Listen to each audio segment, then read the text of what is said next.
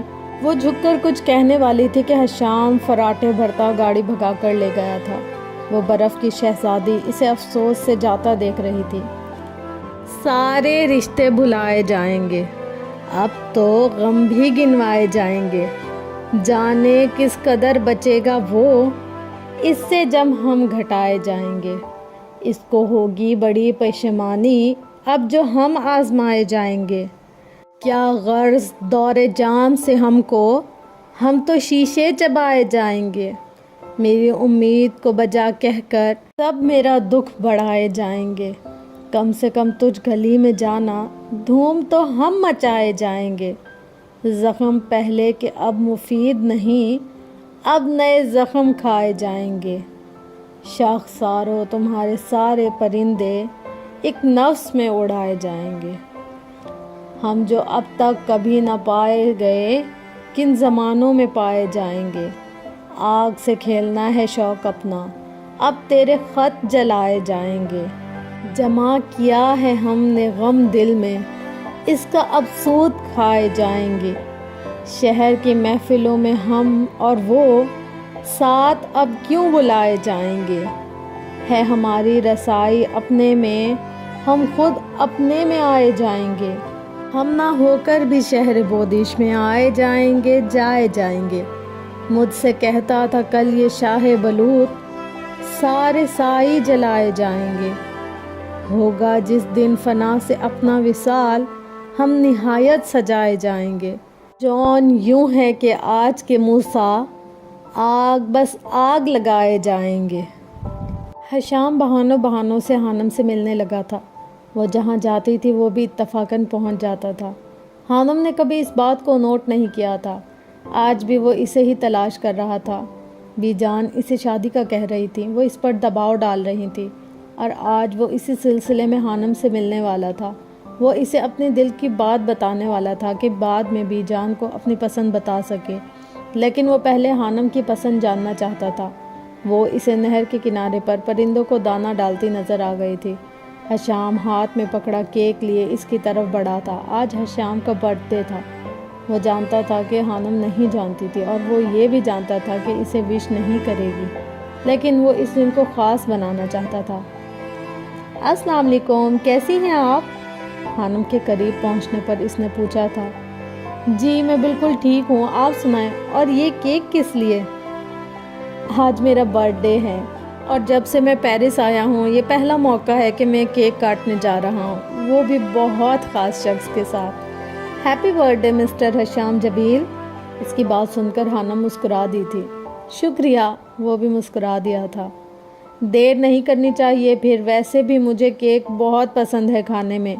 وہ دونوں وہیں کنارے پر بیٹھ گئے تھے۔ میں آج آپ سے کچھ مانگنے آیا ہوں، کیک کاٹنے کے بعد حشام سنجیدہ لہجے میں کہہ رہا تھا۔ اس کے لہجے میں کچھ تھا، ہانم نے چونک کر اسے دیکھا تھا۔ آج میرا جنم دن ہے، اس دن لوگوں کو بہت سے تحائف ملتے ہیں، مجھے بھی ایک تحفہ چاہیے، وہ بھی آپ سے۔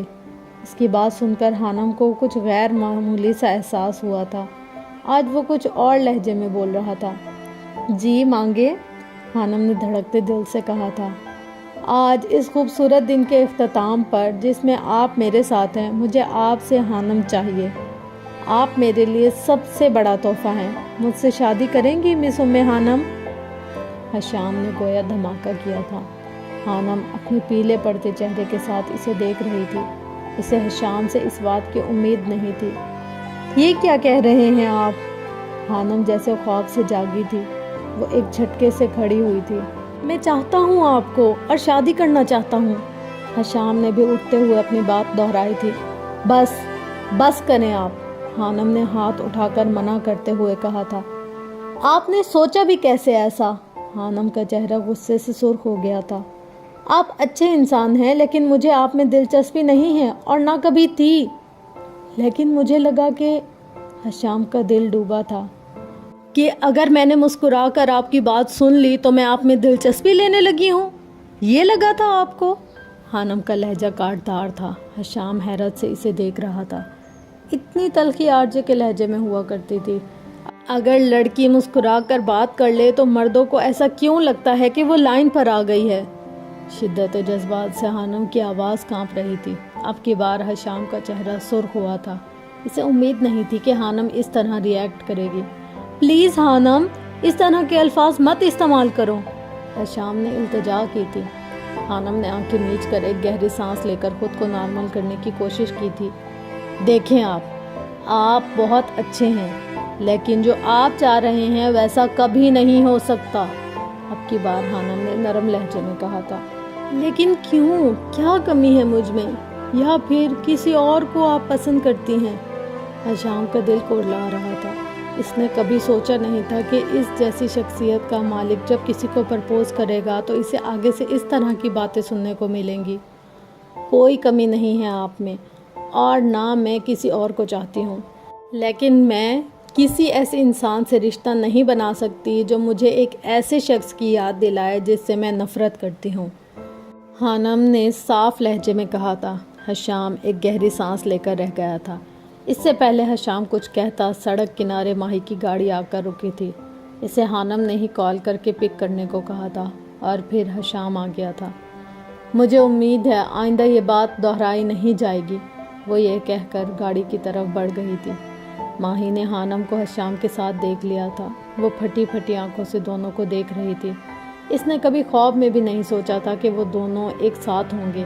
حشام خاموشی سے اسے جاتے دیکھ رہا تھا۔ گاڑی کا شیشہ نیچے کیے ماہی حیرت اور خوف کے تاثرات سے اسے ہی دیکھ رہی تھی۔ کیا حانم ماہین کی کزن ہے؟ وہ حیرت سے سوچ رہا تھا۔ اسے کچھ دیر پہلے حانم نے بتایا تھا کہ اس کی کزن اسے لینے آ رہی تھی۔ حانم گاڑی میں بیٹھ چکی تھی اور پھر ماہی گاڑی بڑھا کر لے گئی تھی۔ وہ تھک ہار کر وہیں بیٹھ گیا تھا۔ کتنا خوش تھا آج وہ، اور کیا ہوا تھا اس کے ساتھ؟ وہ مضبوط اعصاب کا مالک تھا، لیکن اس نے اپنے اندر دل کو روتے محسوس کیا تھا۔ شاید وہ جان نہیں پایا تھا کہ اس کا یہ رویہ ماہی کو کتنی تکلیف دیتا تھا۔ سب ختم ہو گیا تھا۔ وہ اچھے سے جانتا تھا حانم کی نہ کبھی ہاں میں نہیں بدلنے والی۔ آپ دکھا تو رہے ہیں دل مگر خیال کیجئے گا خدا کو پتہ نہ چلے۔ تم حشام کو کب سے جانتی ہو حانم؟ ماہی کی آواز پر حانم نے چونک کر اسے دیکھا تھا۔ کافی سالوں پہلے پاکستان میں ملاقات ہوئی تھی، لیکن جان پہچان ابھی کچھ دن پہلے یونیورسٹی میں ہوئی ہے، حانم نے صاف صاف بتا دیا تھا۔ ماہی کا دل دھڑک رہا تھا۔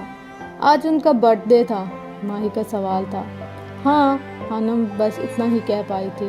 وہ حشام والے موضوع پر بات نہیں کرنا چاہتی تھی۔ اسے سر درد اٹھتا ہوا محسوس ہو رہا تھا۔ ماہی کا دل کٹ کر رہ گیا تھا۔ یہ وہ بھی جانتی تھی کہ آج حشام کا برتھ ڈے تھا اور وہ اسے صبح سب سے پہلے وش کر چکی تھی، لیکن حشام نے اس کے میسج کا جواب دینا بھی ضروری نہیں سمجھا تھا۔ وہ خود حانم کے ساتھ کیک کاٹ رہا تھا۔ ماہی نے آنکھوں میں آئی نمی کو مشکل سے اندر کی طرف کھینچا تھا۔ لیکن تم اسے کیسے جانتی ہو؟ اچانک حانم کو احساس ہوا تو اس نے پوچھا تھا۔ بابا کے بزنس پارٹنر کا بیٹا ہے۔ کچھ دن پہلے میں اسی کے ساتھ میٹنگ کے لیے گئی تھی۔ ماہی کے لہجے میں نمی سے کھل گئی تھی، جسے حانم نے صاف محسوس کیا تھا، لیکن کچھ بول نہ پائی تھی۔ اس نے فیصلہ کر لیا تھا کہ آج کے بعد وہ حشام جبیل کی بات نہیں سننے والی تھی۔ وہ رات اس کے لیے بہت بری گزری تھی۔ بے شک وہ ایسی باتوں کو لے کر زیادہ جذباتی نہیں ہوتا تھا۔ بے شک وہ اسے کافی سالوں سے چاہتا آ رہا تھا، لیکن اس کے لیے سب سے زیادہ اہم اس کی بی جان تھی، جو بہت اچھی تھی اور اس سے بہت پیار کرتی تھی۔ محبت کے معاملے میں زبردستی نہیں چلتی، یہ بات حشام جان چکا تھا۔ وہ جیسے ماہی کو اپنا نہیں سکا، ویسے ہی حانم نے اسے اپنانے سے انکار کر دیا تھا۔ دل تو ٹوٹا تھا اس کا، جیسے وہ ماہی کا توڑتا تھا، لیکن اس سے رویا نہیں جا رہا تھا۔ میں نے تمہارے لیے سارا کو پسند کر لیا ہے حشام، وہ بہت اچھی لڑکی ہے اور سب سے بڑھ کر میری بھانجی ہے، بی جان نے گویا بم پھوڑا تھا۔ لیکن بی جان، وہ کچھ کہنا چاہتا تھا۔ لیکن کیا حشام؟ کوئی پسند ہے، کوئی اور پسند ہے تو بتا دو، لیکن یاد رکھنا جو بھی پسند ہو مجھے قبول ہوگی، بس وہ سید خاندان سے ہو۔ تم اپنے خاندان کی روایات کو اچھے سے جانتے ہو۔ بی جان کی بات سن کر وہ اذیت سے آنکھیں میچ گیا تھا۔ وہ ہر طرف سے پھنسا ہوا تھا۔ سب سے پہلے تو حانم انکار کر چکی تھی۔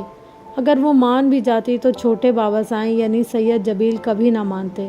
اسے سمجھ نہیں آ رہا تھا کہ وہ کیا کرے۔ میں کچھ پوچھ رہی ہوں حشام، بی جان کی آواز بھر آئی تھی۔ مجھے سوچنے کے لیے وقت چاہیے بی جان۔ کتنا وقت؟ اور بات سالوں پر نہ جائے، میں اب تمہارے سر صحرا دیکھنا چاہتی ہوں۔ تمہاری عمر کے سبھی لڑکوں کی شادی ہو چکی ہے، بس ایک تم ہی رہتے ہو۔ بی جان کا انداز حکمیہ تھا۔ وہ رشتوں میں بندھا لڑکا جس کے لیے رشتے اس کی محبت سے زیادہ معنی رکھتے تھے، وہ کبھی بغاوت نہیں کر سکتا تھا۔ یہ بات بی جان اچھے سے جانتی تھی۔ خانم کو امید تھی کہ اسے کبھی حشام تنگ نہیں کرے گا، اور وہ اس کی امید پر پورا اترا تھا۔ 2 مہینے گزر چکے تھے، اس کا حشام سے دوبارہ سامنا نہیں ہوا تھا۔ اس کے آخری سیمسٹر کے پیپر بھی ختم ہو گئے تھے۔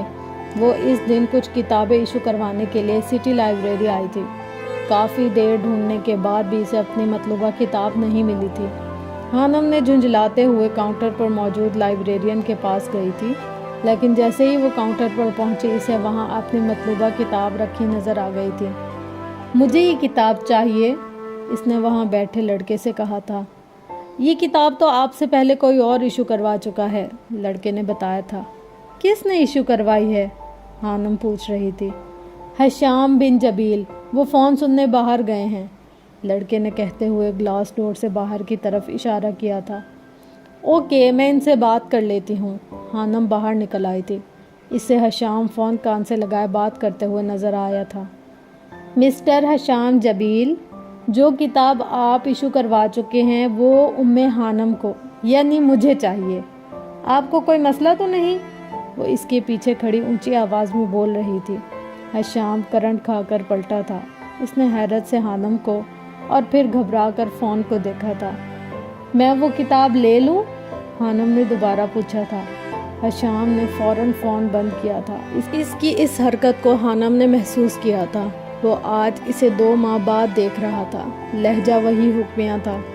آپ کچھ بھی مانگ لیں، حشام جبیل انکار نہیں کر سکتا، وہ چمکتی آنکھوں سے کہہ رہا تھا۔ اور کچھ نہیں چاہیے، صرف کتاب۔ آپ آ کر لائبریرین سے بات کر لیں، وہ گیا حکم دیتی اندر کی طرف بڑھ گئی تھی۔ حشام مسکرا کر رہ گیا تھا۔ وہ لڑکی حکم دینے کے لیے بنی تھی۔ وقت کیسے گزرتا ہے کچھ پتہ ہی نہیں چلتا۔ ایسا لگتا تھا جیسے ابھی کل کی ہی بات تھی جب یونیورسٹی میں ان کی کلاس کا پہلا دن تھا، اور اب وہ لوگ اپنے کورس کے 2 سال بھی پورے کر چکے تھے۔ انسان جن لوگوں کے ساتھ رہتا ہے وقت گزرنے پر ان سے انسیت ہو ہی جاتی ہے۔ کچھ ایسا ہی خانم کے ساتھ ہوا تھا۔ میڈی پوری کلاس کو لے کر کافی شاپ پر آیا تھا۔ یہ وہ کافی شاپ تھی جہاں وہ جاب کرتا تھا۔ اسے پہلی تنخواہ ملی تھی، اور اسی خوشی میں وہ اپنی کلاس کو اسی شاپ میں کافی پلانے لایا تھا، اور اس شاپ میں اس کی البرٹ سے بہت اچھی دوستی ہو گئی تھی۔ خانم اس کافی شاپ کو پہلے سے جانتی تھی۔ وہ پچھلے 6 ماہ سے اس شاپ پر آ رہی تھی۔ اسے یہاں کی چائے جو البرٹ خاص طور پر اس کے لیے بناتا تھا بہت پسند تھی۔ کلاس نے پوری شاپ میں شور و غل مچا رکھا تھا۔ کلاس کے لڑکے لڑکیاں کھلے دل سے کافی کی تعریف کر رہے تھے جو میڈی نے اپنے ہاتھ سے سب کے لیے بنائی تھی۔ وہ اسٹوڈنٹ کے درمیان گھرا سینے پر ہاتھ رکھ کر سر جھکا جھکا کر شکریہ ادا کر رہا تھا۔ خانم کی نظریں آج بھی شاپ سے باہر تھیں۔